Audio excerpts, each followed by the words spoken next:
From Los Angeles, I'm Eddie Garcia. He's Doug Stolhand. Thanks for joining us for another edition of the Puck Podcast. It's Monday, March the 17th. This is our first period of a three-period podcast. The first period, which some of you are watching on YouTube, recaps the past week in the NHL on and off the ice. In our second period, it's our interview or special feature segment. This week, we're going to get caught up with Doug on his thoughts on all that's gone down in the hockey world, or at least the big stories since he's been away on vacation. In our third period, we'll have our fan feedback segment, listener emails we're going to read, and also have our off-ice report. We're going to hear all about Doug's trip to Hawaii, and I know he met up with a longtime Puck Podcast listener as well. You can find all three periods of the podcast on Apple Podcasts, Spotify, and wherever you get your podcasts. If you like what you're seeing, please subscribe, like the Puck Podcast YouTube channel, which is Puck Podcast TV. Is that my cue to start talking? Yes, it is. I know you've been away for a few weeks, but that's usually when I stop talking. I thought usually there was more of a lead in from you. So apparently you're still on vacation. Mentally, yes. But Eddie and I have been working in sports media for over 30 years now, and we've combined at Fox Sports TV, Fox Sports Radio, NFL Network, and many others. But our passion is hockey, and this is our 19th season covering the NHL. We've been putting out this year Puck Podcast every week since July of 2006, a streak of over 973 weeks and counting. And over the next three periods, we are going to tell you about how every NHL team did this past 7 days. We'll recap all the signings, suspensions, and milestones. And as always, we cover all 32 teams equally as we recap every game over the past 7 days. Some games just going to be a quick score note. Others we will go more in depth on. But we start with the big news from this past week. And for that, I turn it over to my good friend, my co-host, and a man who once told me that if he could be any character from Star Trek, he would be Data, because he would never get his heart broken again. Eddie Garcia. That is entirely false, but it was still funny. No real big stories to talk about other than we are in the stretch run of the regular season, as most NHL teams have 14, 15, 16 games left in the regular season before the Stanley Cup playoffs get underway. So another big week of action, and the playoff picture obviously getting a little bit clearer, but there's still a lot of things to be decided. So let us recap every game over the past 7 days. We go back 1 week ago to Monday. 4 games on the schedule, and we start with a couple of teams battling for an Eastern Conference wildcard spot, at least, maybe more. But the Senators hand the Red Wings a 6th straight loss. Dylan Cousins scores his first goal as a Senator, acquired at the trade deadline. He gets the game winner, his 12th of the season, and goalie Linus Ullmark had 48 saves in net, including a franchise record-tying 27 saves in the second period. In the loss for Detroit, Dylan Larkin scored his 27th of the year, but Ottawa moved into the number 1 wildcard spot in the East, 1 point up on the Blue Jackets thanks to that victory. And you mentioned Linus Ullmark. He tied the 7th highest save total in a game by a Senators goalie in franchise history, and became the 7th netminder since 1997-98, which is when shots by period were first tracked. So no data before that, but the 7th goalie since then to make 27 saves or more in a period without allowing a goal. The others, Craig Anderson, also a former Senator, but this time he did it with Florida when he had 29.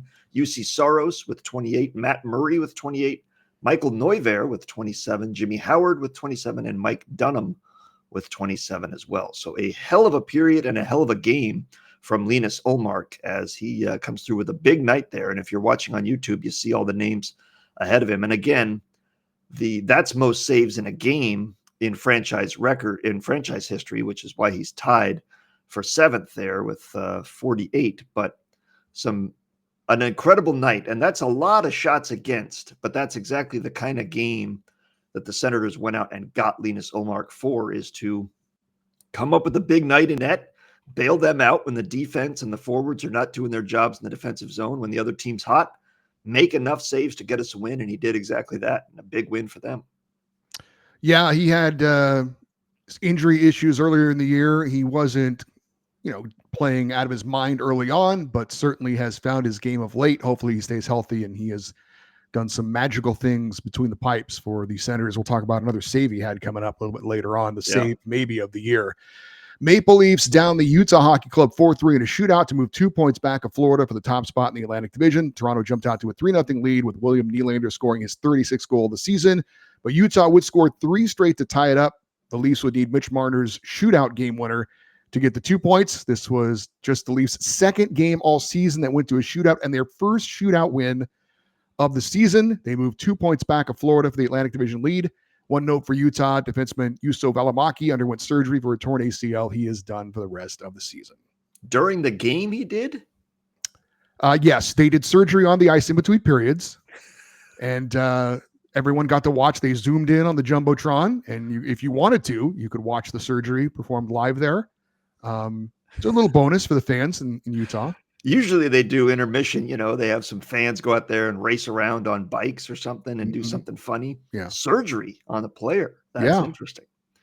And the doctor, he gave the thumbs up as he was wheeled off the ice after the surgery. So all is well. The doctor did? Yeah. The doctor and Juuso. I think Juuso was probably unconscious at the time.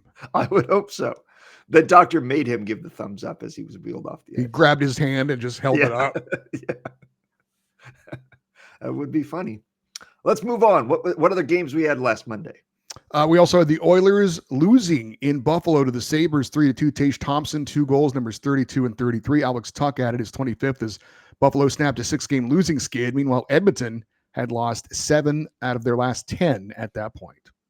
And in a battle for second place and home ice advantage in that first round with your LA Kings, those are 2 points. You got to have at least 1 point in that game when you go to Buffalo. But Buffalo, you mentioned Tage Thompson's having a great season. They are the worst team in the Eastern Conference, and they're not that bad of a team. You look at their point total, it's not like San Jose and Chicago. They're not an absolute disaster. They are still a competitive team. They're just in a very good conference and still having a bad year, but they can still beat anybody on any given night, as they just proved. Yeah, but I would say, unlike San Jose and Chicago, who are both in full rebuilds, Buffalo's trying to be competitive. So yes, no, that's the problem, is they are not trying to be this bad. But Tage Thompson is still an elite player and a piece to build around for sure. Avalanche shut out the Blackhawks 3-0 behind 20 saves from goalie Scott Wedgwood. First time this season Chicago had been shut out, believe it or not. Arturi Lehkonen gets his 27th of the year. Marty Necas his 22nd. He's got 6 in 16 games since joining the Avs. And Nathan MacKinnon 2 assists to become the 100th player in NHL history to record 1,000 career points. Leads the NHL this season with 102. And I believe we have a stat on that. Yes, we have a graphic here on YouTube as he joins the 1,000 point club. 10th active skater to reach the 1,000 point milestone. And he also pushed his home point streak to 20 games for the second time in his career. He had a 35-game home scoring streak back just last season. He became the 7th player in NHL history to record multiple 20-plus home scoring streaks. The others, of course, the free bingo card, Wayne Gretzky, Guy Lafleur, Mario Lemieux, Connor McDavid, Bobby Orr, and Mike Bossy. That is some elite company right there. So those 7 players are the only players to have multiple 20-game home scoring streaks in their careers. Absolutely amazing season once again from Nathan MacKinnon, a Hart Trophy finalist, if not favorite, and a guy that on any given night is going to do something that will impress you. Even if he doesn't light up the score sheet, he's going to make moves, make plays that leaves you saying, my God, I wish I had that guy on my team. And, Doug, occasionally we'll get a listener email, ask us if we were commissioner, what rule change would we do? And I'm sure there are probably more important things if I really put my mind to it. But I've had my fill and I want it to go away. The challenges for the offsides, I'm done with it. I am completely done with it. I would, if I had it in my power, I would eliminate that today. Nathan MacKinnon scored a goal. Well, he didn't score. He had an assist. I think it was Marty Necas that scored. And the team came out on the ice. They put up on the scoreboard, congratulations, Nathan MacKinnon, you 1,000th point. Oh, hold everything. They're challenging it for offsides. Wipe it away. Go back to 999. And then we had to do it all over again later on. But just another example of this ridiculousness of having a guy being offsides by 2 inches. And what do we care? It doesn't matter. I'm done with it. And I just thought this was another ridiculous example of how stupid this is, that we are overanalyzing the game, that it's just not that big of a deal to stop a game, to take a goal off the board. I'm done with it. I'm just completely done with it. You'll get no argument from me, my friend. I believe instant replay has ruined sports, and baseball is not going to have the pitch, the strike zone meter or the automatic strike zone review this season, but it will in the future seasons. They're doing it in spring training. And we've already seen it ruining the ending of games where a guy gets called on a strike 3 to end the game. The guy says, I'd like to challenge that pitch. Turns out it was a ball. The very next pitch, called strike 3. I'd like to challenge that pitch. It was a ball. Very next pitch, strike 3. This time it counts. But it's like we've had 3 endings to this game. It takes away the spontaneity of sports, of celebrating a moment that happens, because you have to see, will it be reviewed? Will it actually count? The only reviews that should matter, that should be allowed in the NHL, and if I were commissioner, which I probably never will be, but you never know, would be scoring. Did the goal go across the line or not? That's it. Everything else, I am willing to live with the human error of the referees. That's part of the game. Players make mistakes. Referees make mistakes. Sometimes they're going to miss a call. Sometimes it's going to be, it's going to help your team. Sometimes it's going to hurt your team. Now, the review in Toronto for the egregious blown calls, I'm okay with that. But as you have said many times, and as we've said on this show, if you can't tell in real time with the naked eye, not slowing it down, just watching it back again, if you can't tell immediately that the call was blown, then it stands on ice. The call that was made on ice stands. I saw a goal taken away in a game I was watching on Friday night. It should have counted, but it didn't. Oh, no, it was the Penguins Devils game yesterday on Saturday. Devils thought they had gotten the game back within 1. Nope, waved it off. It was no longer a goal. So now, granted, the guy was offside, but did it give them a competitive advantage? No, the goalie didn't give up on the play. The defenseman didn't give up on the play. He was simply a half second ahead of the puck entering the zone. So on those, I'm with you. I wish we had never opened this Pandora's box of review, because it is really taken away from the enjoyment of celebrating a moment when it happens. Not because you have to wait to see, will this count? And in this case, as you mentioned, the celebration of history, the 1,000th point. Hey, everybody, how about it? Now, hold on, only $9.99, and then we get to do it all over again. And does this one count, or was it offside 5 minutes earlier? Who knows? All in the vein of, we have to get it right. We don't. It's it's professional sports. The problem is now, though, gambling is involved, and people have literally thousands of dollars bet on these games. They're going to demand that they continue to get every call exactly right. So replay is only going to expand, unfortunately, not shrink. All right, let's move on to Tuesday. We had 11 games. We'll start with the Bruins edging the Panthers 3-2. Boston rallied down 2-0 in the third period with 3 unanswered goals to pull out the win. David Pastrnak gets his 33rd of the year. Pavel Zacha scored the game winner. Now, Brad Marchand did not play against his old team in this one because he's injured. Although he did take part in the morning skate, we got a glimpse of him in a Panthers uniform, which did look very weird. Florida remained 2 points up on Toronto for first in the Atlantic. Also for Florida, they found out that standout defenseman Aaron Ekblad was hit with a 20-game suspension for violating the league's policy on performance-enhancing drugs. Ekblad claimed that he made a mistake. He didn't check with the training staff when he took something to help him recover from an injury. He will miss the rest of the regular season and the Panthers' first 2 playoff games. First 2 playoff games. So he'll be back in round 1 and will presumably be very healthy for game 3 when he resumes the ice. But it's if that is the case, that's completely on him, and he's earned that suspension. You cannot take anything as a professional athlete these days without getting cleared by the training staff, by the team. Now, if they give you something that gets you suspended, then you throw up your hands and you say, what the hell? But if you take it on your own, that's completely on you, and you deserve to lose a quarter of your paycheck for this season. 100%. And we're all past the time where we believe anything these guys say when it comes to performance-enhancing drugs. I mean, maybe he's telling the truth, but I don't buy it. You're responsible for what you put in your body, period. End of story.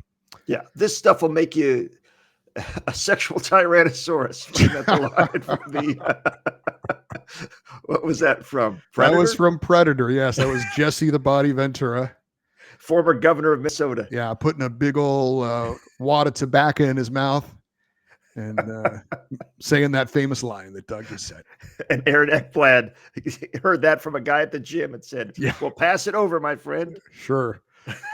The Senators down the Flyers in Philadelphia 5-2. Brady Tkachuk gets his 27th goal of the year. Dylan Cousins scores again. That trade's looking pretty good for Ottawa. His 13th of the season as the Sens moved 3 points up on Columbus for the number one wildcard spot in the East because the Blue Jackets lost to the Devils 5-3. New Jersey jumped out to a 3-0 lead to get that win. Nico Hischier gets his 27th. Timo Meier, the game winner. In the loss for Columbus, Krolmashenko scored his 25th of the year. Also, one note for the Devils, Jack Hughes already out for the season. They announced that defenseman Dougie Hamilton will not play again the rest of the regular season, but they're hoping he can return for the playoffs. And the Devils may not have Jack Hughes, but they have Luke Hughes, and he had a goal and an assist in this game, boosting his career total to 80 points in 141 games, becoming the fourth defenseman in Devils/Rockies/Scouts history with at least 80 career points at the age 21 or younger. The other three that have done it, Scott Niedermayer, Barry Beck, and Joe Cirella. I'm not familiar with the work of the last two gentlemen, but they had a hell of a season once upon a time or start to their careers. His 64 assists are also tied with Cirella for the third most in franchise history by a blue liner before the age of 22, behind only Niedermayer and Beck. So those four now, Scott Niedermayer, Barry Beck, Joe Cirella, and Luke Hughes, off to the best offensive starts of any defenseman in, again, Devils/Rockies/Scouts history. So quite a start for Jack Hughes' little brother, Luke, who is making some noise of his own there and keeping the Hughes brothers and Hughes family represented well in New Jersey. Jets down the Rangers 2-1. Gabe Velarde's 27th of the year was the game winner, and goalie Connor Hellebuck made 21 saves in net to get his NHL leading 38th win of the season. For New York, they remain 2 points out of the final wildcard spot in the East at that point. Also news for the Jets, defenseman Neil Pionk week to week with an undisclosed injury. Aren't we all? And those 21 saves and his league-leading 38th win puts Connor Hellebuck in a tie for fourth in most wins through 50 games in NHL history. Now, if you look at this on YouTube TV, the other guys that are ahead of him or tied with him are all recent, and that's because of the invention of the shootout and the elimination of the ties. So you've got Linus Ullmark just a few years ago with Boston, had 40 wins through 50 games. Braden Holtby had 39 games about 10 years ago with Washington. Chris Osgood, 20 years ago, had 39 wins as well. And now Connor Hellebuck joining. Shout out to Bill Durnan and Tiny Thompson, though, who had 38 wins through 50 games in an era where there were no shootouts and overtime was not 3-on-3. And it was the other part of it, though, there was only 6 teams and regional, contracts existed and free agency didn't exist. So a lot of things going into that. But one thing we know is Connor Hellebuck has had a hell of a season, has a lock on the Vezina Trophy.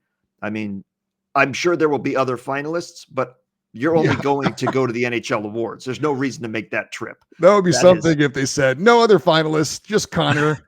I mean, really, what's the point? When they announce, here are the finalists for the Vezina Trophy. But there is a point because you want to honor, if you're a finalist for a major award, you are being recognized for having a great season. You may not have had the best season, but there's still something to it. Does anybody remember who was a Vezina finalist, though, from 5 years ago? Yeah, the guy who was a finalist for the Vezina. That guy remembers. Yeah. Well, I'll tell you who else remembers: his agent when it goes time to negotiate a contract, I guess. True enough. But no, my point is they will be named. There is no point in making the trip unless you just want to sit there and look pretty and clap while Connor Hellebuck goes up and gets his award and if it's still in Vegas, which I assume it is, that's free trip to Vegas. That's okay too. You think the NHL pays for their trip? I do. I would hope so, but I don't know. I mean, if they don't, I would say go screw yourself. Even if you were winning? Well, if I was winning, I might. Maybe. I don't know. Canadians knock off the Canucks in Vancouver in a battle of two teams trying to get a wild card spot. Cole Caulfield gets his 32nd of the year. Nick Suzuki is 20th. At that point, Montreal was 2 points out of the last wild card spot in the East. The Habs had won 6 of 8. Canucks The only team in the NHL not to have a third period comeback win this season, 0-19-4 when trailing after 2 periods. They remained 1 point back of Calgary for the final wildcard spot in the West at that point. That's bad for their ratings. If they're losing at the second intermission, TVs go off in Vancouver. I know we're not coming back. We haven't done it all year. What else is on? Hurricanes took down the Lightning 4-1, fifth straight win for Carolina. Seth Jarvis gets his 26th, Jack Roslovic his 20th, and Pyotr Kochetkov had 23 saves in net. And that's a big game for potential playoff preview. The Hurricanes and Lightning, both very good teams that are definitely going to make the playoffs, and that's an impressive, comfortable win against a very good Lightning team who's been playing great hockey lately. Two other teams that are probably going to make the playoffs. The Wild edged the Avalanche 2-1 in a shootout. Matt Zuccarello scored Minnesota's lone goal in regulation. He also scored in the shootout as well. And goalie Philip Gustafsson made 27 saves in net. If you told me that the Minnesota Wild were going to be without Kirill Kaprizov for the majority of the season, and you told me they were comfortably going to make the playoffs, I'd have thought you a fool. And yet that is the case. It's very impressive what they've been able to do. And just think how good this team could be if they get Kirill Kaprizov back at any point.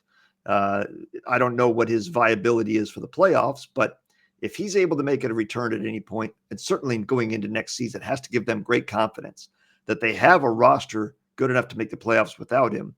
Add him to this team, and you've got yourself presumably on paper, a very good team. And holding the Avalanche to 1 goal is no small feat. So hat tip to Philip Gustafsson and the Wild defense for pulling that off.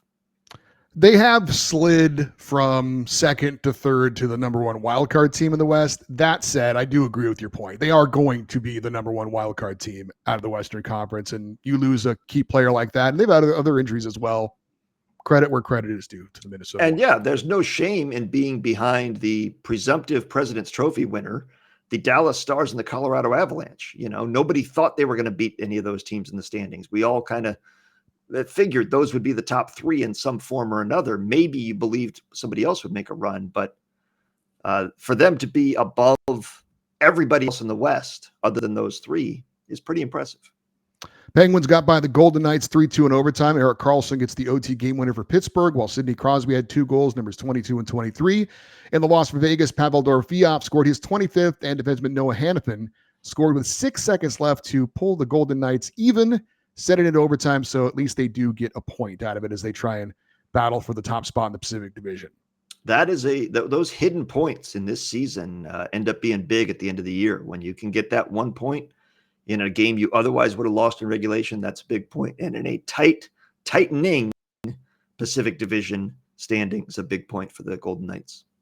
Capitals won their 5th straight, beating the Ducks 7-4 in Anaheim. The game was tied 4-4 before the Caps closed it out with 3 straight goals. Alexi Protas having a hell of a year for Washington. He gets his first career NHL hat trick, goals 26, 27, and 28. Dylan Strome added his 20th, and Anthony Beauvillier gets his first as a Capital. 7 goals for Washington, but none by Alexander Ovechkin. He was still 9 away at that point from breaking Wayne Gretzky's all-time goal-scoring record with 17 games left in the regular season. In the loss for the Ducks, Frank Petrano scored his 20th, and Jacob Trouba gets his first as a Duck.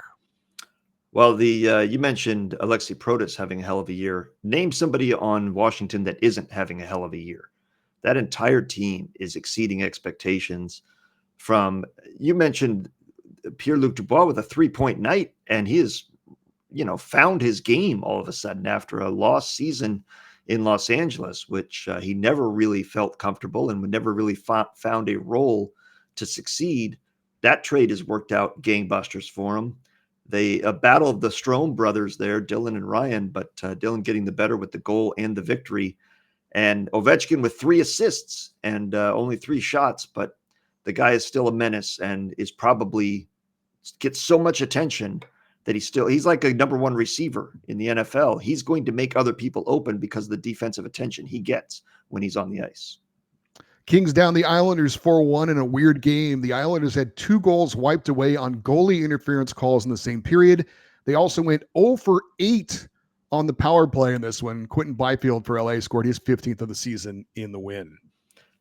Well, you know better than me and better than most that because you watch the Kings all the time and you do the Locked On LA Kings podcast 7 days a week, ladies and gentlemen. If you want Actually, anything about it's just 6 now. Oh, you're down to 6? Yeah, they told me I couldn't do 7. Who told you? Apparently, state of California law, if you work 7 days a week, you have to get paid overtime, and they weren't down for that. So 6 days a week. So thanks, Eddie Garcia. California. I wanted to work 7 days a week, but you told me no. Thanks for looking out for every me. day. Yeah. Well, anyway, if you want your LA Kings fix 6 days a week, check out the Locked On LA Kings podcast, wherever you get podcasts. I recommend watching it on YouTube so you can see Eddie Garcia's smiling cherubic face as he tells you all about the good news. But my point was, you mentioned the Islanders going 0 for 8. The Kings have an elite penalty kill.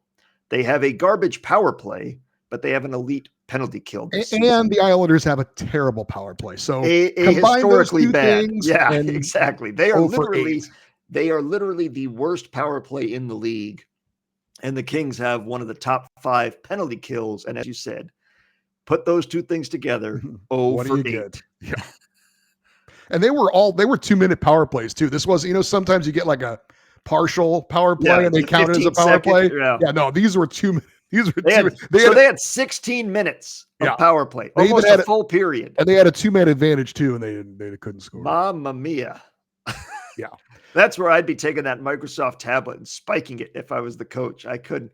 I mean, I don't know what you do. There's got to be some investigation or feature on NHL Network or somewhere this offseason that kind of breaks down what special teams coaches do for NHL teams to get a power play to go from awful to good, or to make, because it's very tough in season, right? You've got the set number of players. You don't have a lot of practice time, and confidence is a thing. And so they're not robots. So they kind of, oh boy, here we go again. And when you're 0 for 3 and you already have an awful power play, you almost dread getting another power play. And it helps teams play aggressively against you because they don't fear your power play. When you've got a great one, the teams are like, we can't take a power penalty against these guys. We have to be conservative. Go ahead and take liberties with the Islanders. Yeah, no, it's true. Finally, on Tuesday, the Predators got by the Sharks in San Jose 3-2. Kiefer Bellows scores the game winner in the third period, while Philip Forsberg gets his 25th of the year and Steven Stamkos his 22nd. On to Wednesday, where we had 4 games, including the Canucks getting by the Flames 4-3 in a shootout in a big wildcard matchup out west. Elias Pettersson scored the only goal in the third period to tie it, his 14th of the year, and then he scored in the shootout as well to help Vancouver get the 2 points. Connor Garland gets the shootout game winner. Jake DeBrusk added his 23rd of the season as Vancouver star Quinn Hughes also had an assist in this one, back after missing 4 games with a lower body injury. In the loss for Calgary, Jonathan Huberdeau had a pair of goals, numbers 23 and 24. Nazem Kadri added his 23rd. At the time, both teams were tied with 71 points for the final wildcard spot in the West. Is the Hughes family the elite hockey family right now, or is it the Tkachuk family? Well, it's 3 against 1. No, 3 against 2. 3 against 2. I'm sorry, 3 against 2. Math. I mean, I'd have to say yes. I would have to say yes. Which family would you rather have on your team? I'll take I'd be happy with the either, but I get the extra guy and I get an elite defenseman and an elite forward too. I mean, yeah, I'm taking the Hugheses. Yeah, I think so as well. But both great options. My goodness. And Quinn Hughes, an elite player. That was a huge game, obviously, in the wild card standings. I don't think either team is going anywhere, but both teams really want to make the playoffs in their market to justify the season they've had and the moves they've made.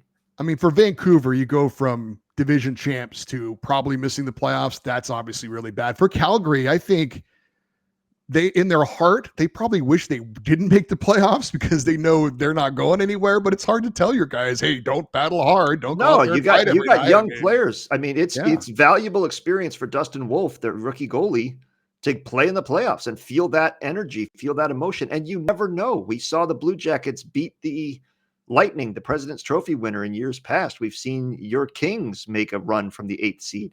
If you never know, you have to be in it to have a chance, and you control your own destiny. That's the beauty of the pro sports game, is that there are no polls. There is no voting. If you get in, you have a chance to control your own destiny. And it's incredible. experience for the Flames young players to get in there. And for Vancouver, it's just to salvage what was otherwise a high expectation season. You came into the year thinking Thatcher Demko is going to be this. He's been injured most of the season. You thought, my goodness, we've got all these great players, including JT Miller. JT Miller's long gone, and people were happy to see him go. That wouldn't have been believed at the beginning of the year. So I think it's salvaging the season for Vancouver, but for Calgary, it's proving that the rebuild or the retooling on the fly is ahead of schedule. Red Wings snapped a 6-game losing skid, outscoring the Sabres 7-4. Patrick Kane, a 5-point night, 2 goals, numbers 16 and 17, along with 3 assists. Alex DeBrincat gets his 30th of the year. In the loss for Buffalo, Tage Thompson scored again, his 34th. Josh Norris gets his first as a Sabre, his 21st of the year. Detroit moved 2 points back at Columbus for the final wildcard spot in the East, thanks to that win. Patrick Kane is not as old as we think, but he is old. He's 36 years old, and he became the 4th oldest player in franchise history with a 5-point game. That just in Red Wings history, he's the 4th oldest player. Brett Hull is the oldest at 37 years, 170 days. Alex Delvecchio and Brendan Shanahan, all older when they had a 5-point night for the Red Wings. And Kane also getting his 4th career contest with at least 5 points. He also did it back on March 8th of 2022, January 20th of 2019, and January 9th of 2018. So his 4th 5-point game of his career. And if you look at the list we have on YouTube TV here, the most 5-point games for U.S.-born players in NHL history, he's on the list, but he's never going to catch number 1. Pat LaFontaine had 12 5-point games in his career. Decent. That's as many as the next 2 guys had combined, Gary Suter and Joe Mullen. So, my goodness, Patrick Kane is on the board there with Matthew Tkachuk and Keith Tkachuk and Kevin Stevens and John LeClaire. But he's a long way, and he's never going to catch Pat LaFontaine. That is impressive. 12 5-point games for LaFontaine. Canadians lost in overtime to the Kraken 5-4 as Seattle defenseman Brandon Montour scored the fastest overtime goal in NHL history.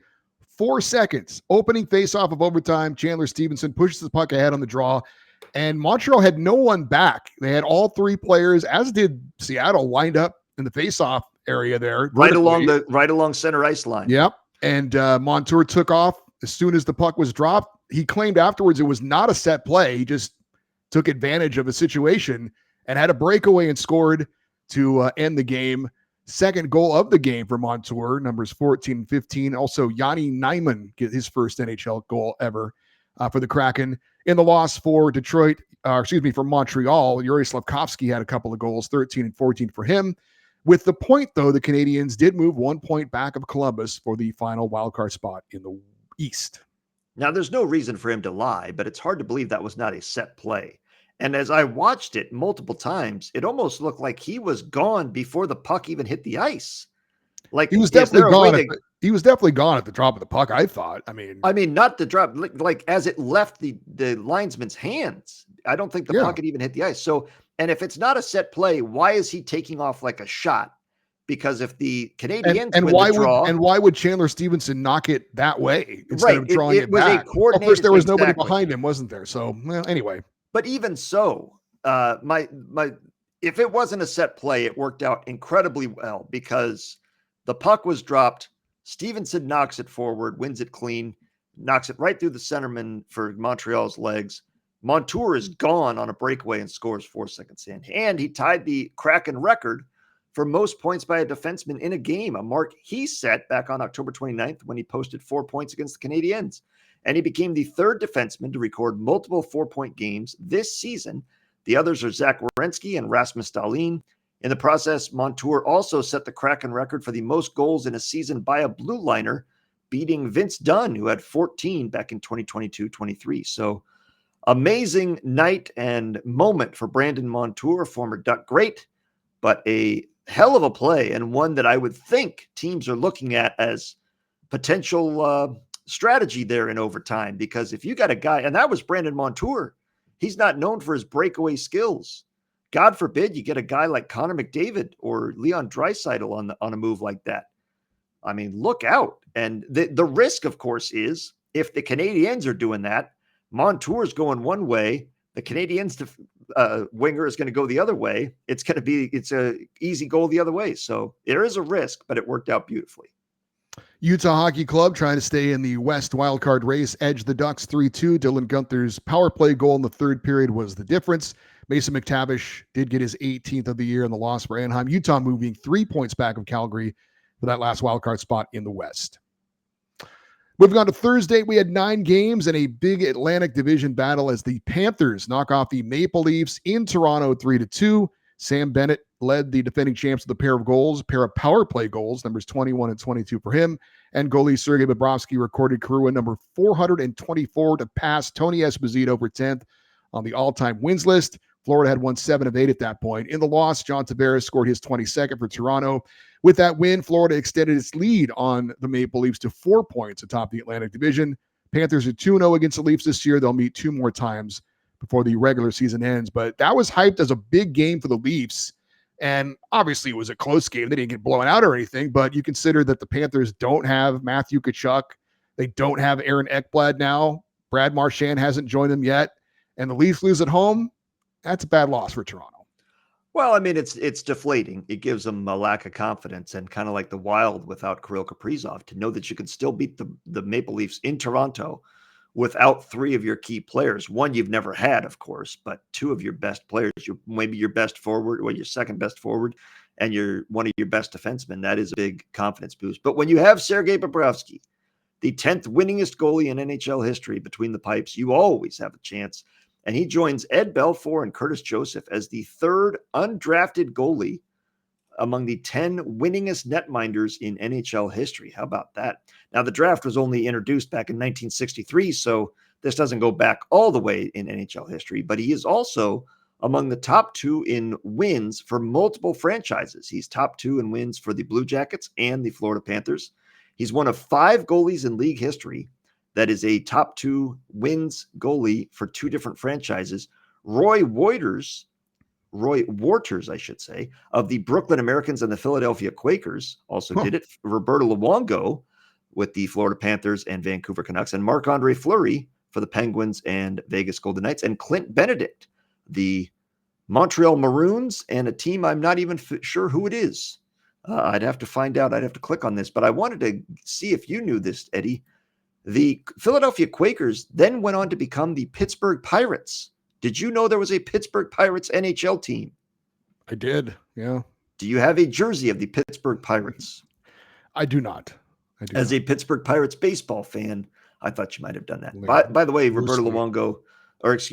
Bobrovsky also improving to 166, 117 following a loss in his career.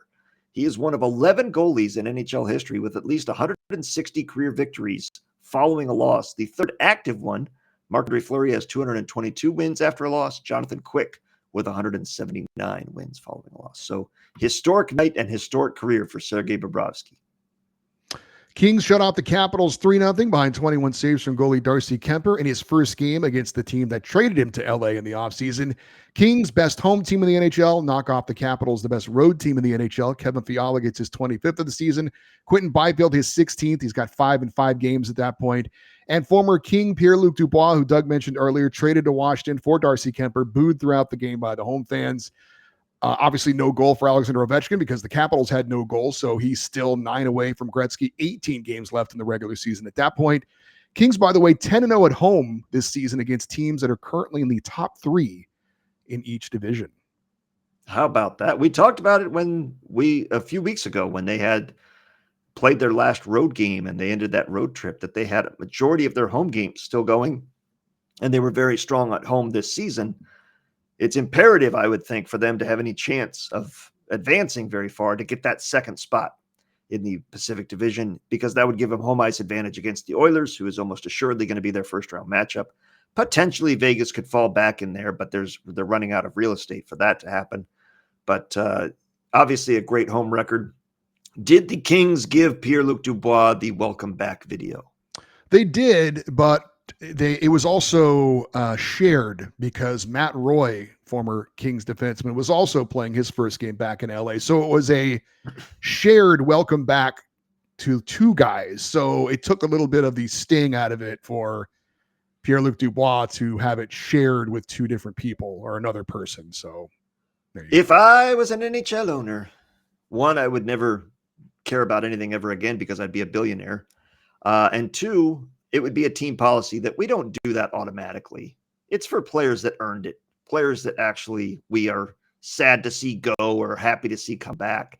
It's not just every dude that wore our sweater that's coming back. There should be no welcome back to Mikko Rantanen in Carolina. You know what? They almost always do that. However, you just reminded me the Kings played the Predators in a game we'll mention in a moment. And Andreas Englund, who was like, a sixth, seventh defenseman, got picked up off waivers by the Predators, and he was playing in the game. They did not give him a mention that I recall. Maybe they did, and I missed it. So I shouldn't speak out of turn there, but it has pretty much become a given that you will do that for any player. Yeah, and I would end that policy immediately. If it's for players that earn it, of course. Matt Roy, in fact, I would have made a point of giving a salute to Matt Roy and to hell with Pierre-Luc Dubois. He had 1 year. It was awful. We regretted signing him as soon as the ink was dry on the contract. We were glad to be rid of him, and he got us a great goalie. Thanks for all the fish. Get out of here. The Oilers lost to the Devils 3-2. Jesper Bratt gets his 19th for New Jersey. Leon Draisaitl did get his NHL-leading 47th goal of the season, but the Oilers had lost 8 of 11 at that point and dropped into third place in the Pacific, 1 point back of the Kings in that battle, as you mentioned, for likely their first-round rematch in the playoffs. A fourth straight year, a Titan against a Titan, or in this case, the Oilers against the Kings. The Kings have lost the last 3.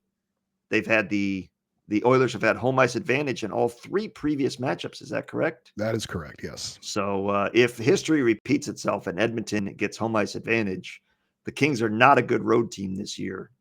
I don't like the chances. But if they have home ice advantage, I think there's at least a chance there to hold serve at home on home ice and get past Edmonton finally.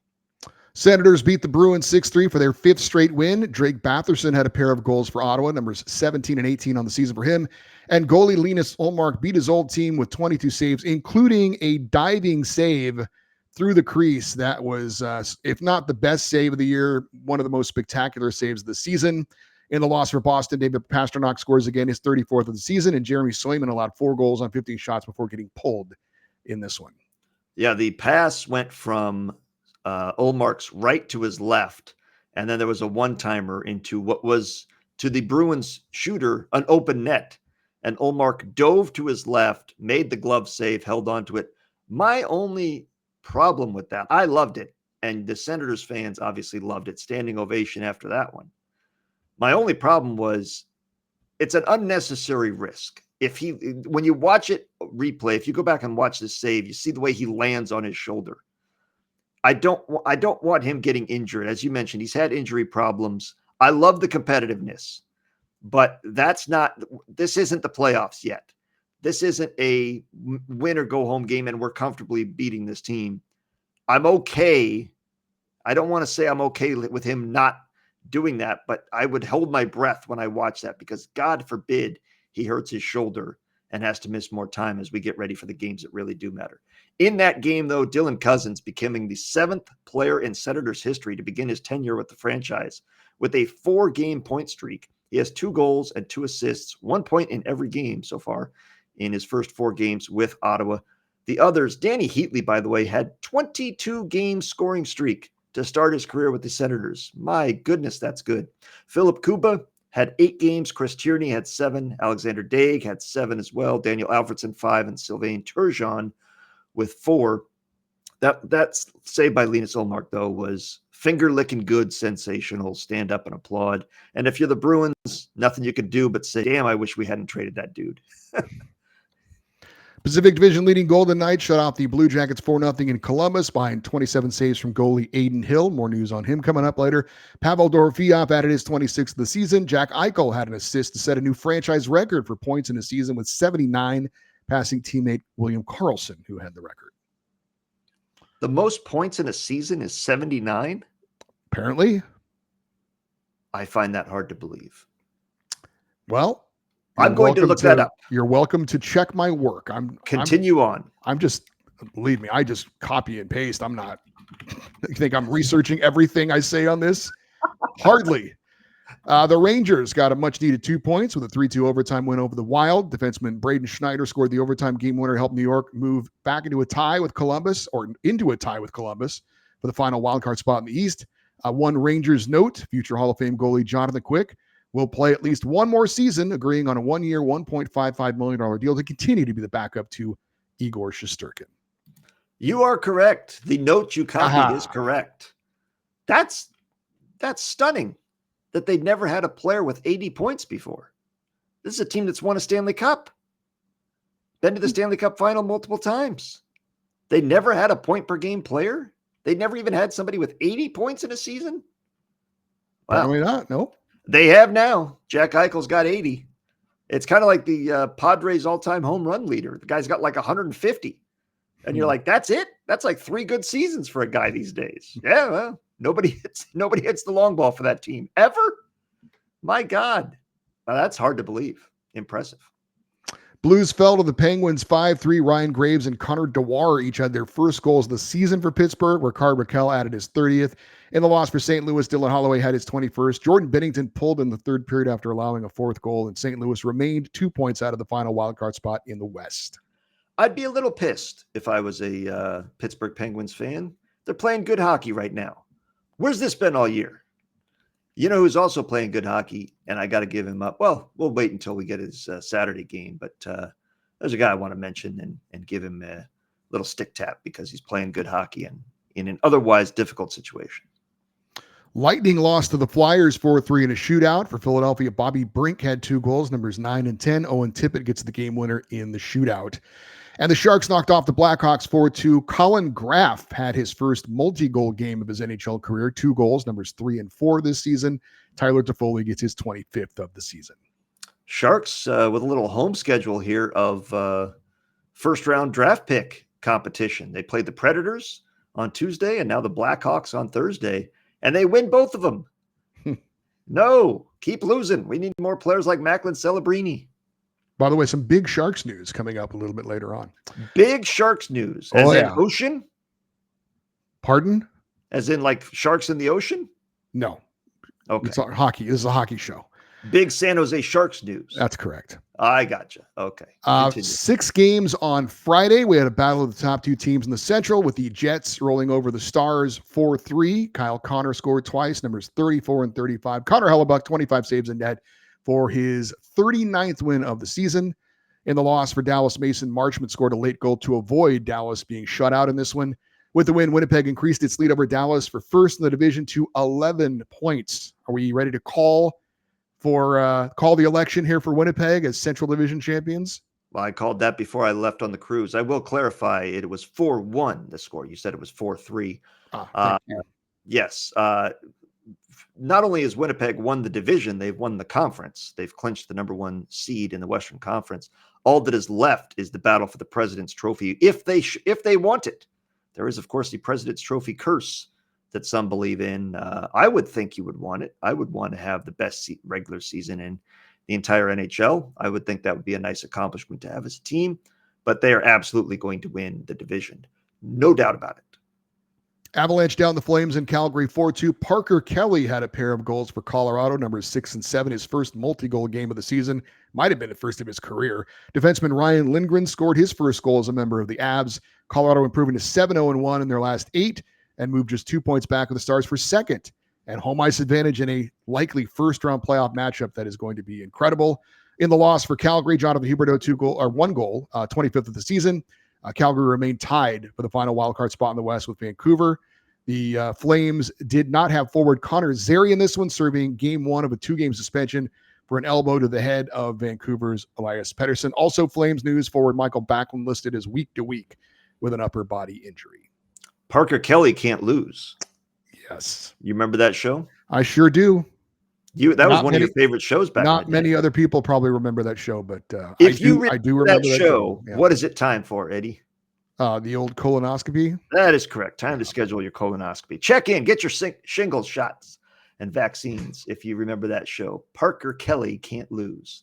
I don't think that was the actual name of it. No, it was but it Parker reminded me. Lewis. Parker Lewis Can't Lose was the name of the sitcom on Fox back That's in the day. right. Synchronized swatches was one of the lines I remember from that show.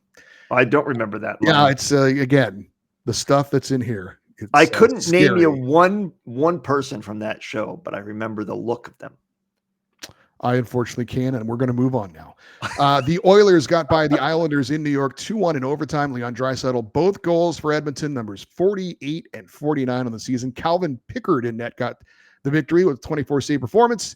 And with that win, the Oilers moved back in front of the Kings into second place in the Pacific Division. And the loss for the Islanders, Bo Horvat scored the only goal, his 21st of the year. If you want to know if the Oilers and Kings play each other for a fourth straight year in the first round of the playoffs, you might think Connor McDavid is going to be the one that gives Eddie twitches and wakes him up in a cold sweat at night. But no, it'll be Leon Draisaitl, who just recorded his 6th 100-point season, which ties Jari Kurri for third most in franchise history, behind Wayne Gretzky, who had 9, and Connor McDavid, who has 7. Draisaitl also becoming the third player born outside of North America to reach the mark in 4 consecutive seasons. Peter Stastny, the only other one that did it, and Jari Kurri. So the third players. But Leon Draisaitl is an absolute beast, and he is the one, correct me if I'm wrong, Eddie, not Connor McDavid, that has been a king killer in the recent years in the playoffs. Well, it's Batman and Robin, but yes, you're right. Batman is Leon Draisaitl, and Robin is Connor McDavid, but they are still the dynamic duo. Yeah. For the that modern team. day Lemieux and Yager. Yeah. I mean, just absolutely. And 6 100-point seasons, 4 straight, just ridiculous how consistent they are and how productive they are year in and year out. Every team goes into the game against the others thinking we have to stop Draisaitl and McDavid. And every team fails on a regular basis. They are that good. Hurricanes won their 6th straight, beating the Red Wings 4-2. Jack Roslovic scored his 21st. Defenseman Jalen Chatfield gets the game winner. In the loss for Detroit, Alex DeBrincat gets his 31st of the year. Detroit remained 2 points out of the final wildcard spot in the East. And maybe it's a coincidence, maybe it isn't, but since the Mikko Rantanen drama is behind the Hurricanes, now they're suddenly playing some pretty good hockey where they weren't with Mikko Rantanen in the lineup. Was it a distraction? Probably. But that's behind them now, and they're moving forward without Mikko Rantanen. It's I will remember him best as a Hurricane. Yeah. Sure but I think they gave a jersey buyback, right? Like if you had bought a Mikko Rantanen jersey, they did something where they're like, bring it in and we'll give you. It does sound familiar. I think so. Yeah. I think they did. And that's goodwill because you don't want people having a bad feeling about it, nor, you don't want the viral videos of people burning your jersey. So throwing it in the trash, but it's good that that's behind them. And they're on the it was worth the shot. We'll talk more about it in the second period, but they're definitely playing better without him. And maybe it's just timing, but yeah. Kraken beat the Utah Hockey Club 4-2. Ila Tovlanen with 2 goals, 20 and 21. Utah remained 3 points out of the final wildcard spot in the West. And the Ducks edged the Predators 2-1. Alex Killorn gets the game winner in the third period. Troy Terry added his 18th. Lucas Dostal, 28 saves in net. On to Saturday, where we had 11 games, including the Capitals taking care of the Sharks in San Jose 5-1, and Alexander Ovechkin gets his 34th goal of the season, career goal number 887. The Great 8 is now 8 away from breaking Wayne Gretzky's all-time goal-scoring record with 15 games left in the regular season. The Ovechkin goal tracker projects he'll break the record April 12th in Columbus. We'll see. Ovechkin also scored a goal on goalie Georgi Romanov, who replaced Alexander Georgiev in the game. So Ovechkin now has scored on 182 different goalies, extending his own NHL record. Alexei Protas gets his 29th. In the loss for San Jose, Macklin Celebrini, his 21st. When he retires, some artist needs to do a Sgt. Pepper's type album cover of Alexander Ovechkin, of all the goalies he has beaten in his career. I did see, I can't remember who the goalie was. Maybe I can look it up here on social media, but Alexander Ovechkin sent a signed jersey to the first goalie he scored on. And he said, "You're number 1, Alexander Ovechkin." And I saw that was on social media this week. I can't remember who the goalie was. It was not like a household name, but did he follow it up with the number 2 and, you're number 2? I didn't. He just said you're number one. Okay. Well, I'm saying this, the second guy would have been nice if he had gotten one. I got one that says I'm crap. He says I'm number 2 here, not knowing the context that he's sending one to all goalies in order. But I still am on the record. I still believe he will not get it this season. But he's got, 15 games left to score 8 goals? It would be a hell of a pace, but we will see if he can do it. Yes, it is 15 games to get 8. So we shall see. I don't believe he will get it unless he gets at least one multi-goal game. I think he needs probably 2 of them actually to. Yeah, if he has a hat trick, then we're talking. We're down to single digit. We're down to one hand, 5 goals. Now we're talking. The Senators knocked off the Maple Leafs in Toronto 4-2 for their 6th straight win. Ottawa strengthening their hold on a wildcard spot, and they're just 4 points back of Toronto for 3rd in the Atlantic. Claude Giroux gets his 14th of the year on the power play. That's your game winner. And the loss for Toronto, William Nylander gets his 37th and Austin Matthews his 24th. I believe they swept the Battle of Ontario as well this year. So how about that? Impressive. And if they finished ahead of Toronto in the standings, boy, would the fans in Ottawa celebrate. Mm-hmm. What a job that would be, and what a feather in their cap. And that would just hasten the panic and rebuilding, not rebuilding, but retooling in Toronto this coming off season if they finish below the Ottawa Senators in the overall standings. We had the Lightning moving into 2nd place in the Atlantic, passing the Maple Leafs after downing the Bruins in Boston 6-2. Anthony Cirelli, 2 goals, numbers 21 and 22. Brandon Hagel gets his 31st. Nick Paul his 20th. Boston outshot in the second period, 20-0. My God. Yeah. That's awful. That is bad. I mean, I don't know what you say as a coach when you go back to the locker room after that. I don't think I go to the locker room after that. I'm like, you guys figure it out. You kidding me? Just start drinking. Well, look like I picked a bad game to stop sniffing glue. Yeah, bus rides at 30 minutes after the game, boys. See you there, since you've already quit. My goodness, Joe Sacco had to be beside himself. Rangers got a big win over the Blue Jackets in Columbus, 4-0 behind 18 saves from Igor Shesterkin. Vincent Trocheck had 2 goals, numbers 19 and 20, and Artemi Panarin added his 29th of the year. New York jumped over Columbus and into the final wildcard spot in the East with that win. For the Blue Jackets, they were shut out for a 3rd time in their last 5 games. They dropped to 1-5 since their big win in the Stadium Series game.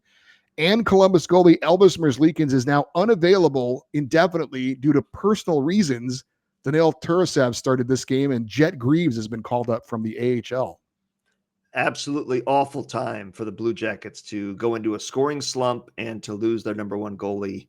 It's been such a great season for them and a great story for them to be in playoff contention all year after the tragedy of the offseason and losing Sean Monahan for most of the year due to injury. For them to still be in contention was such a great story. You wanted to see them win as a person with no rooting interest in the Eastern Conference. But this is a brutal time for them to go into a slump, and hopefully they can find a way to get back on the right track while there's still time to make a run at that last wildcard spot. Canadians pick up a nice 3-1 win over the Panthers. Cole Caulfield continues his career year, 33rd goal of the season in that one. Patrick Laine gets his 16th. Yes, it was a power play goal. And Sam Montembeault made 21 saves in net. Montreal moved 1 point out of the final wildcard spot in the East. And Lane Hudson had an assist to reach 50 on the season, becoming the 4th fastest defenseman to reach 50 assists in NHL history. It is his 68th game. Only Larry Murphy, Mark Howe, and Stefan Persson have reached 50 faster. This man is your Calder winner as far as I'm concerned. He is having a historically good season from the blue line as a rookie. And that is, nobody else is having a historically good year as a rookie this year. Lane Hudson is, and has been a big reason the Canadiens are as good as they are this year. This is, they've got such a good young team. And if they make the playoffs, much like Calgary, it would be a huge boost to their rebuild. 1, to signal that the rebuild is complete and they're back to being a playoff team. 2, to get their young stars valuable playoff experience, including Lane Hudson. Very impressive what Montreal has done. The Canucks knock off the Blackhawks 6-2. Pius Suter gets his 18th. Connor Garland his 17th. And Elias Pettersson and Connor Garland, I'm mentioning him twice, both get their 15th goals of the year. So obviously there's a mistake there. But we'll get that in post-production there. Vancouver moved 2 points up on Calgary for that final wildcard spot in the West. We mentioned a save of the year candidate, the assist of the year candidate in this one. Kiefer Sherwood gets a pass from below the goal line to the left of the goalie, and he absolutely makes a backhand between the legs one-timer pass to set up Niels Aman with the tap-in goal. Gorgeous creativity. 8 seconds later, by the way, Pius Suter scored to tie them for the second fastest goals in Canucks history. The fastest ever was back in 1992 when Greg Adams and Cliff Ronning scored 6 seconds apart against the Islanders. So 2 goals in 8 seconds, and one of them an absolute B. If you haven't seen it, look up the Kiefer Sherwood assist to Niels Aman against who was it they were playing? They were playing the Blackhawks. The Blackhawks. Look it up. Absolutely gorgeous. Blues beat the Wild 5-1 with Jordan Kyrou getting the hat trick. Goals 25, 26, and 27. And goalie Joel Hofer made 17 saves in net. That win put St. Louis 2 points back of Vancouver for the final wildcard spot in the West. Kings got by the Predators 1-0 in overtime. Quentin Byfield's 16th of the year was the only goal of the game. He now has 6 goals in 6 games, including a couple of overtime game winners. Goalie Darcy Kemper, 24 saves for back-to-back shutouts. Kings are riding a 5-game winning streak, and they passed Edmonton for second in the Pacific Division in the race for home ice advantage in the first round of the playoffs. Kings also 23-3-4 at home with that win. And you mentioned Darcy Kemper with the 24-save shutout, becoming the first goalie to register consecutive shutouts with the Kings since he did it back in 2017-18. This is his second stint with the Kings. Kemper, who secured his 200th career NHL win and extended his home point streak to 13 games, which sets a new franchise record for goalies. He is the third goalie to post a home point streak of 12 or more games this season. Andrei Vasilevsky and Logan Thompson have also done that. And as you mentioned, Quentin Byfield, who was having a average season offensively, if at best, to be egregious or to be generous, 6-game goal scoring streak. He is red hot right now, and definitely coming through with a big one there to get the one and only goal of the game. Yeah, I thought when the Kings got Darcy Kemper, I thought he'd have a bounce back season. He lost his starting job the year before in Washington. I thought he would be adequate, kind of like some of the guys they've had in net recently, like Cam Talbot and those guys. Good enough. He's been better than that. He's been really, really good this year. So what did I say he would be? I don't recall. What did you say he would be? I said he would be a Vezina finalist, and I'm right. Wow. So he will get the trip to Vegas? No, he's one of the guys that should not even make the trip. I mean, if he wants to go, by all means. I mean, but show up with no speech in your hand because you ain't winning, man. Get ready to clap. Yeah. The award is for Connor Hellebuck, but he is going to be a Vezina finalist. And I don't get a lot right, but I got that one right in the preseason. Hurricanes made it 7 wins in a row with a shutout over the Flyers 5-0. Pyotr Kochetkov, 26 saves in net. Mark Jankowski, a pair of goals, numbers 7 and 8. He's got 4 goals in 4 games since being acquired from Nashville. He's got more goals and points than Mikko Rantanen did in his time in Carolina. 4 goals in 41 games with Nashville before joining Carolina. Sebastian Aho gets his 25th as well for the Kings. I'll go you one further. Mark Jankowski scored 2 goals on 2 shots, and that, combined with the 2 goals on 2 shots he had back on March 9th, makes him the first player in NHL history to score 4 goals on his first 4 shots with his new team. The records have only been kept since 1997, so who knows what happened in the 80-plus years before that, but still incredibly impressive. Get that man the puck more often. He's red hot. Indeed. The Golden Knights lost to the Sabres 4-3 in a shootout. Rasmus Dahlin scored with the goalie pulled with 14 seconds left to force overtime. Then Alex Tuck gets the shootout game winner. In the loss, Pavel Dorofeev gets his 27th. We said his name like every game for the Golden Knights this week. Jack Eichel did score late in the third. Looked like he was going to stick it to his old team, but then Rasmus Dahlin ties it up. 21st goal of the season for Eichel, by the way. Aiden Hill took the loss for Vegas, but he's winning in life as he agreed on a 6-year, $37.5 million contract extension. He will make $6.25 million per season. Yeah, that's a bargain for the job that he's doing. And it's rare to see them commit to somebody long term in Vegas. They have run through goalies there. Thank you very much. Good day. Next. And hopefully he's better with his money than Robin Oh Leonard. boy. Do not invest in a Hopefully, reptile farm. hopefully that is the case.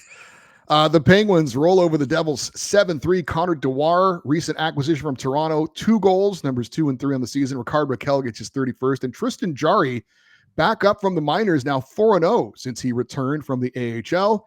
Sidney Crosby also picked up an assist. He tied Wayne Gretzky for 4th most points with a single franchise in NHL history. And he's also now tied for 8th all-time with 12 50-assist seasons.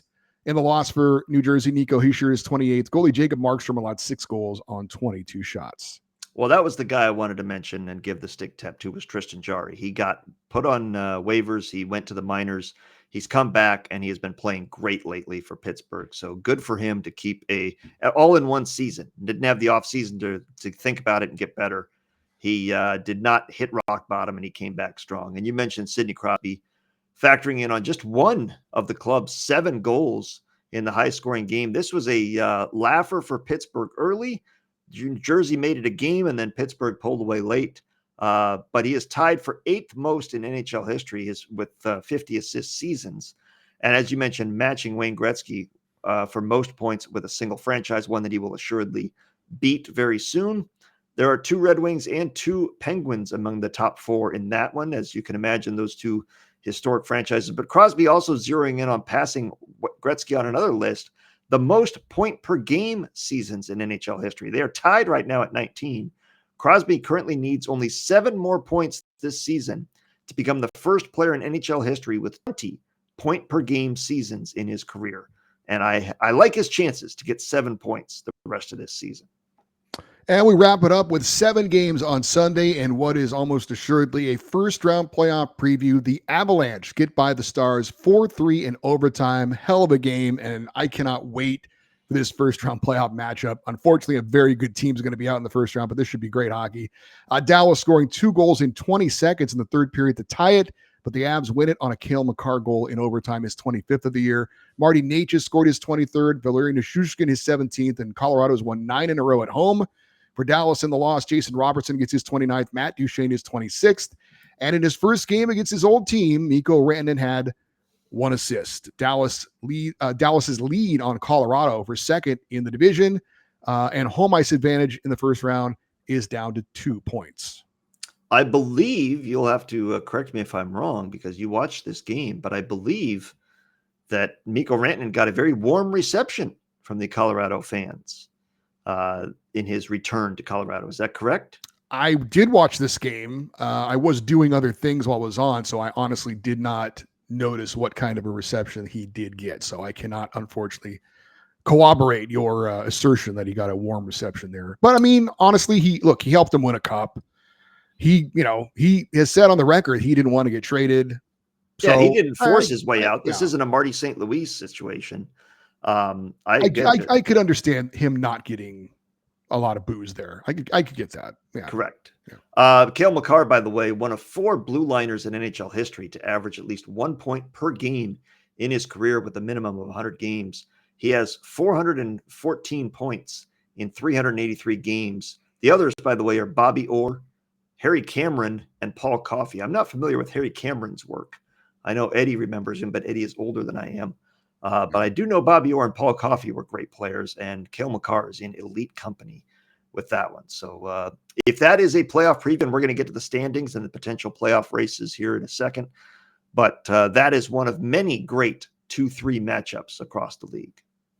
Oilers got by the Rangers in New York 3-1. Connor McDavid gets his 25th of the year. Victor Arvidsson scores the game winner. Leon Draisaitl had an assist to extend his point streak to 18 games, and Stuart Skinner 21 saves in net. With the win, Edmonton reclaimed second place in the Pacific Division, 1 point up on the Kings as they play, I don't know, hot potato. What do you like going back and forth with that? So we'll see how that goes. See if the Kings can answer on Monday. Red Wings shut out the Golden Knights. I have a stat on that one. Connor McDavid, the 3rd active player to record 9 consecutive 25-goal seasons. He got his 25th goal in this one, joining Alexander Ovechkin, who has had 15 straight, and his teammate Leon Draisaitl, who has 9 straight and is active as well. So 25 goals in 9 straight seasons for Connor McDavid. By the way, you mentioned it. The trivia question: who did Alexander Ovechkin score his first goal against? I will give you a hint: a former Blue Jacket goalie and French Canadian name. If that helps you out at all. You want me to guess now? No, 2 weeks from now. Okay, I'll guess in 2 weeks. Remind me in 2 weeks. Well, No. let me think about it while you read the next stat. Okay. The Red Wings were shut out by the Golden Knights, shut out the Golden Knights 3-0, 18 saves from recently acquired goalie Peter Mrazek. Lucas Raymond gets his 23rd of the season in the win. Vegas wrapped up their 4-game road trip going 1-1-2. For Detroit, they moved 2 points out of the final wildcard spot in the East. I have no guess. Pascal Leclerc. There you go. You're number one.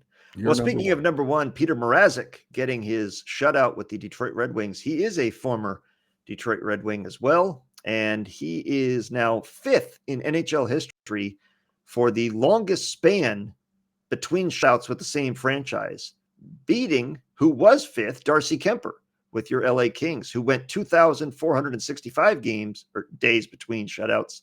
Peter Mrazek went 2,609 days between shutouts with the Detroit Red Wings. Roberto Luongo with Florida went 2,949. Brian Boucher with Philadelphia went 3,063. Bill Ranford for the Bruins went 3,279 days. And Pete Peters, all-timer with the Philadelphia Flyers, went 3,311 days between shutouts with the Flyers. Panthers lose to the Islanders 4-2. New York was down 2-0 going into the third. They scored 4 unanswered goals to pull out the victory, tied it, and took the lead with a pair of goals in a span of 17 seconds. Noah Dobson getting the game winner. Yeah, Maxim Siplikov and Noah Dobson combining with 2 goals in 17 seconds to get them that final frame victory, and something that Vancouver has never done this season. Come from behind in the third period to win a game. Utah Hockey Club down the Canucks 3-1. Clayton Keller gets his 24th of the season. Logan Cooley, his 18th. That was the game winner. Goalie Kirill Melka, 18 saves in net. In the loss, Quinn Hughes had the lone goal for Vancouver, his 16th of the year. Logan Cooley is potential to become NHL history a little bit. He's got 18 goals this season. He needs 2 more to be the 6th player in NHL history to have 48 or more points in the first season with the franchise, in a season's initial franchise, I should say, while 20 or younger. So he's a teenager that has a big season in a franchise's first year.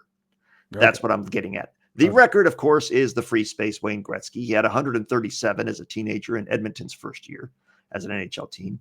Gilbert Perreault had 72 with Buffalo. Pat Falloon had 59 with San Jose. Dale Talon had 56 with Vancouver. And Michel Goulet had 54 with the Quebec Nordiques. So of those guys are all ahead of him, but Logan Cooley is right behind them for the highest point total by a teenager, 20 or younger, I should say, in that franchise's first season. Long way of saying he's having a good year as a young player. There you go. Blues down the Ducks 7-2. St. Louis had 7 different goal scorers, with Dylan Holloway and Jake Neighbors each getting their 18th of the season. Also, the win for St. Louis officially eliminated the San Jose Sharks from this year's Stanley Cup playoffs. No team has clinched a playoff spot yet, but we have had our first team eliminated. Congratulations, San Jose Sharks. And it unofficially eliminated the Anaheim Ducks, as that was the death nail for their slim playoff hopes, in my opinion. It was a 4-point potential game. If they could win that one in regulation, they'd gain some ground on St. Louis and the wild card teams. They lose it in regulation in convincing fashion. That's it for the Ducks, but still a much better season than I expected, and some progress made. And Jordan Kyrou, by the way, red hot right now, the 4th Blues player in the past 30 years with 3-point games on consecutive days, as he did it yesterday in Minnesota, and now today against the Ducks, joining David Perron, Alex Pietrangelo, and Brad Boyes as the only players with 3-point games on consecutive days in Blues history for the past 30 years. And our final game of the week, the Jets get by the Kraken 3-2 in overtime. Dylan Sandberg scored the overtime game winner. Kyle Connor gets his 36th of the year. Connor Hellebuck not in net, so he does not get his 40th win. He's still at 39 on the season. I have no notes.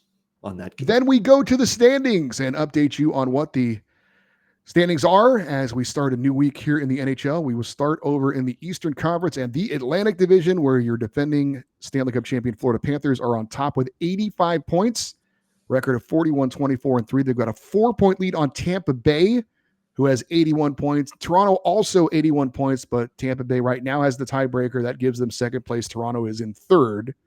We mentioned Ottawa just 4 points back of the Leafs with 77 points. Then you've got Montreal fighting for a wild card spot with 71. Detroit still in the mix with 70. I guess Boston's still hanging in there with 68. And then Buffalo with 58 points in last place. No, Boston is on pace for 82 points this season. Unless they pull a Nashville Predators and go, win their last 14 games, they're not going to be making the playoffs this season. So it is between Montreal is the cutoff. Detroit. Detroit is still in it very much, only 2 points out of the last wild card spot. So those 6 teams are all in a playoff position, or at least playoff contention. But it'll be very interesting to see who Tampa Bay's been playing great lately.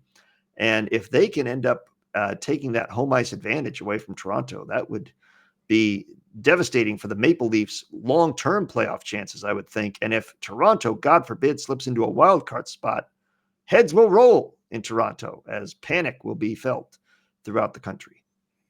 Let's check out the Metropolitan Division. Washington Capitals leading the way with 96 points, 44-15-8 is the record. They've got a 10-point lead on second place Carolina. So I think we can call the election for Washington as well as far as winning that division. The Hurricanes, again, 86 points, and they probably wrapped up second at this point as well from the New Jersey Devils are in third with 78 points. Then you've got the Rangers in the wild card spot with 72, Columbus 70, the Islanders 68, Pittsburgh 66, and Philadelphia 64 bringing up the rear there. Yeah, I hope that Columbus is able to rally and put something together here and finish strong. It would be a shame to see a very promising season fall apart like this in the last few weeks, but it's not looking good when you're already without Sean Monahan. Now you're without Elvis Merzlikins in net for the foreseeable future. That's tough. And the Rangers still, if they end up making the playoffs, all of their hopes and dreams are still ahead of them. That would be a terrible wild card team to have to play because they are loaded with some elite talent. And with a fresh start, they could be a very difficult team in the first round.